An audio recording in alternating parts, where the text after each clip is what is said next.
Fully self-leveling air suspension. There she goes.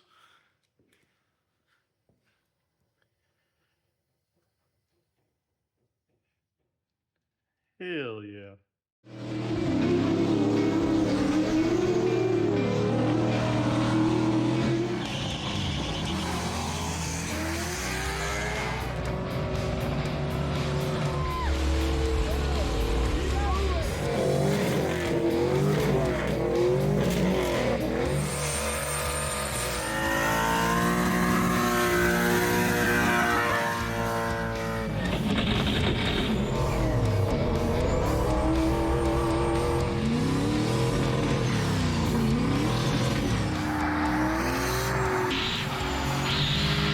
All right, guys, welcome back to another update on the 67 Ford Cummins build.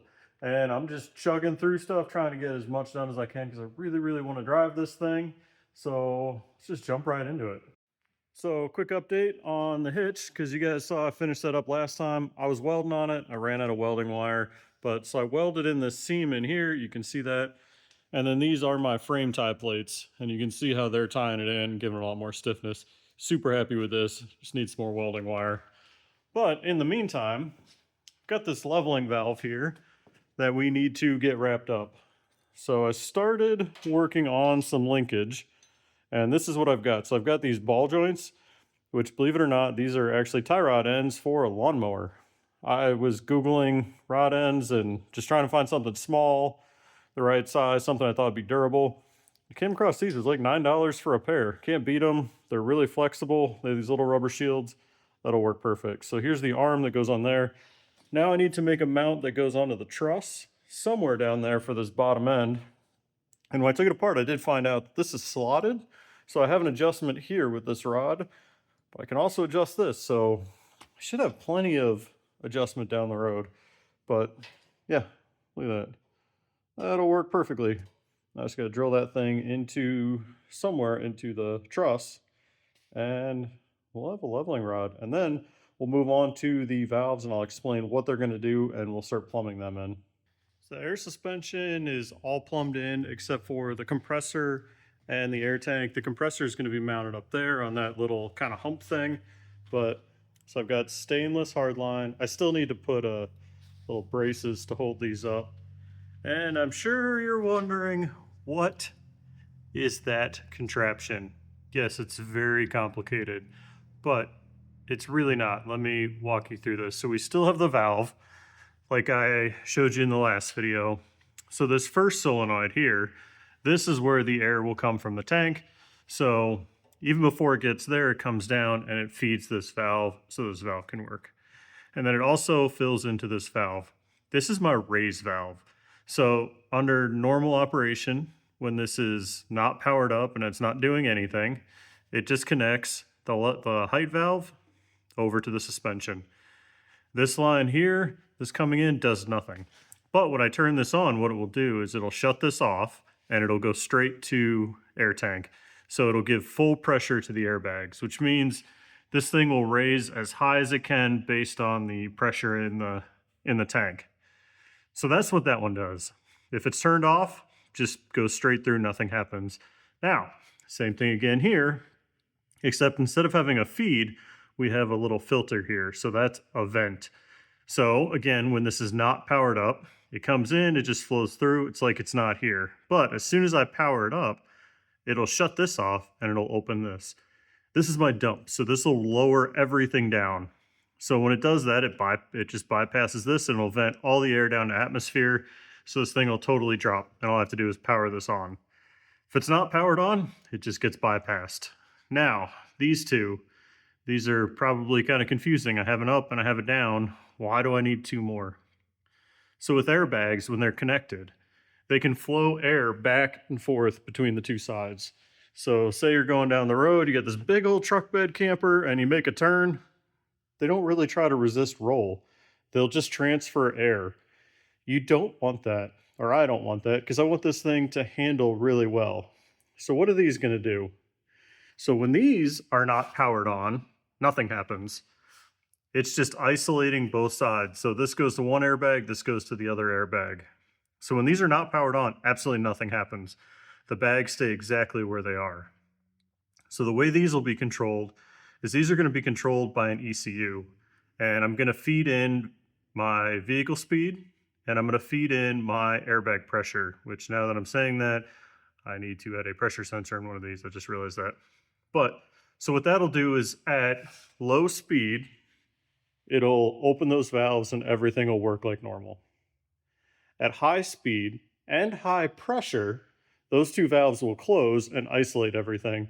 And the reason I want pressure tied in is if I'm not loaded, it's kind of nice to have them flow back and forth. It actually rides nicer. So if it's not heavily loaded, I want those to be open. So those will be controlled by an ECU where I'll be able to vary the pressure, because if I'm lightly loaded, I don't need them to shut off. So I can figure out my pressure threshold, and then I can also figure out at what speed I want it to shut off. Because even if I'm really heavily loaded, like with a truck bed camper, if we're two tracking at 5 miles an hour, the extra articulation by linking the bags would be helpful.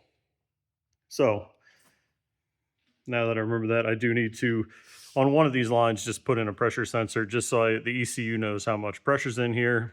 I mean, I could put it up here, I could put it here. Really, it kind of doesn't matter. I can just cut into the line.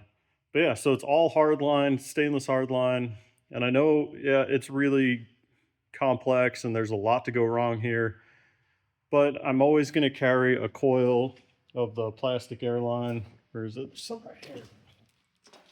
So I'll always keep a little bit of this in the truck, a few feet, and some push connects.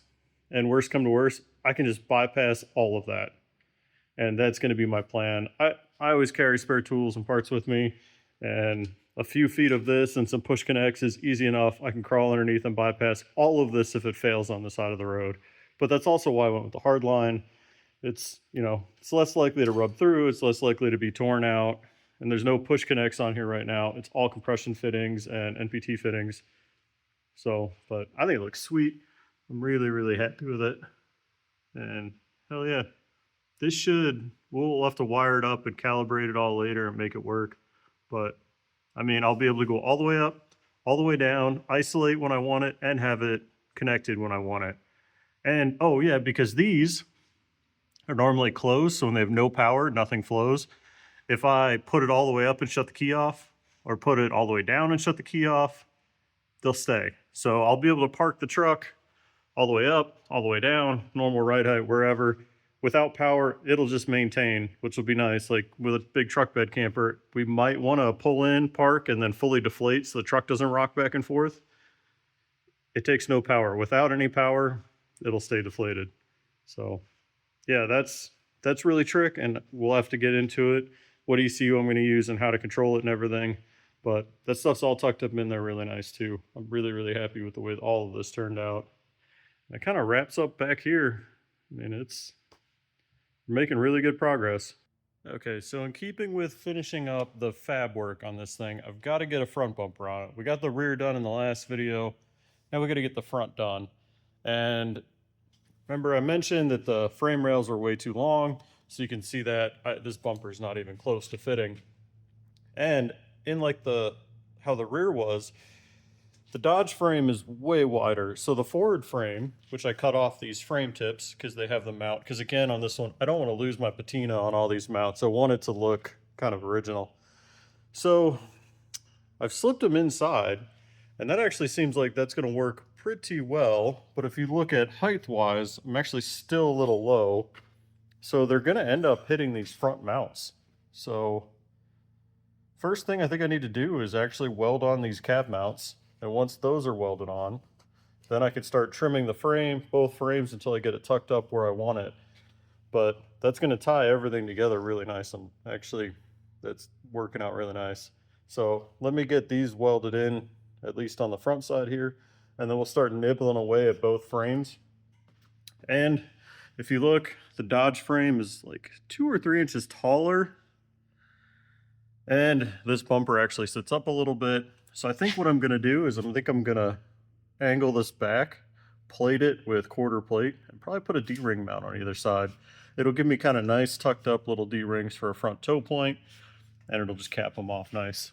But everything's tight. Everything is very tight in there, but Let's get those welded, and then we'll start. Didn't even touch it. It fell. Nice. Bumper's all fitted up, so I trimmed it back, and then I put a piece of 1/4-inch plate on the front, and on here I'm going to weld a shackle mount. So that'll give me a nice shackle mount on either side. It'll be nice and strong, and it kind of make this look a little less weird. It'll make it look intentional, so I really like that. But the bumper fits in really, really nice. I ended up having to add a little bit of spacers between the Ford frame and the Dodge frame. Not a problem, welded it all in. This thing is really, really solid. And yeah, from the front, there's this little bit that just kind of sticks down, at an angle, but put a D-ring mount right here, it'll look perfect. Really, this turned out good. This is what I wanted.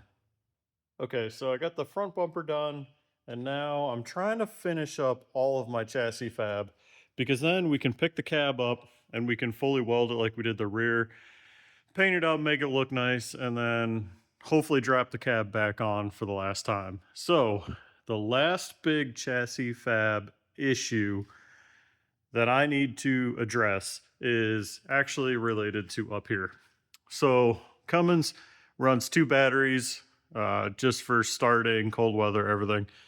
So normally you would put one here and you would put one over here in this corner, and I could still put one here. That's not an issue, but the intercooler kind of took up all of this room, and I had to cut this up, and those batteries are heavy, and really, I don't really want them up here. I don't have room back there.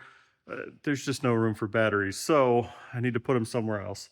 My plan was I'll hang them down on the frame rail below the cab, like right here. Super short wiring up to the starter, no issues.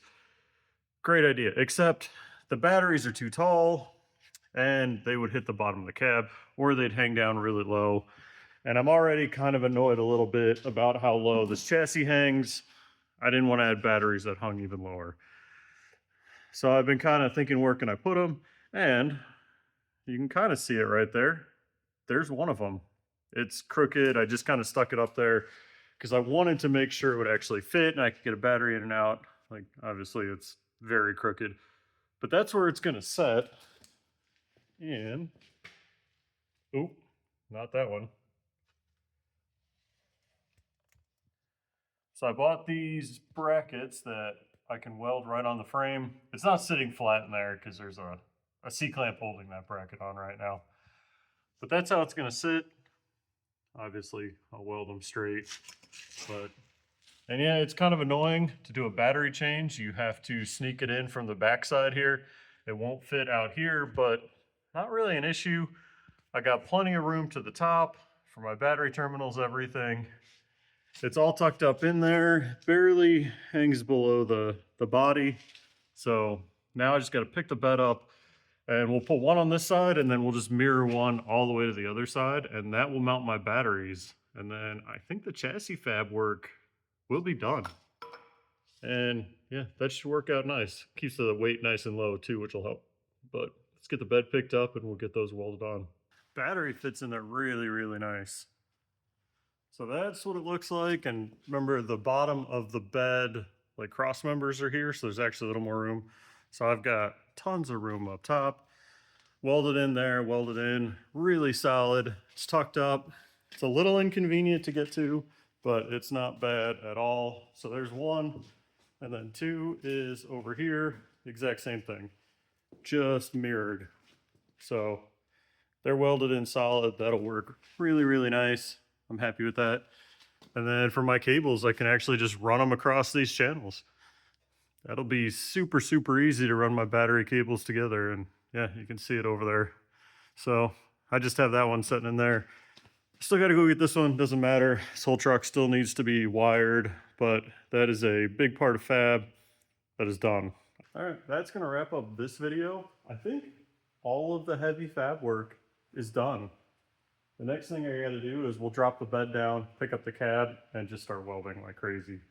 Pretty much everything I did back here, but the front's even more because all the body mounts I need to add gussets to. I didn't plate them or anything from the start, and they're just not strong enough the way they are.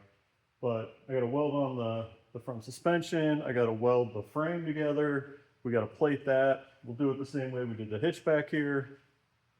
Yeah, I mean, it's really coming.